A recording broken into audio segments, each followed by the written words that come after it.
রচিত মঙ্গল সমাচার থেকে পাঠ ৯ অধ্যায় ৩৮ থেকে ৪০ পদ। সংকীর্ণ দলবাদ সম্পর্কে যিশুর সতর্কবাণী। যোহন তখন তাকে বললেন, গুরুদেব, আমরা একজনকে আপনার নামে অপদূত ছাড়াতে দেখেছি, আর আমরা তাকে বারণও করে দিয়েছি, কারণ সে আমাদের দলের লোক নয়।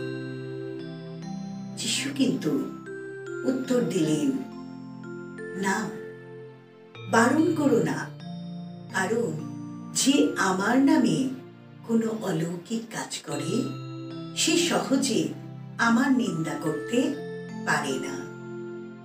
যে আমার বিপক্ষে নয় সে তো আমাদেরই সপক্ষে।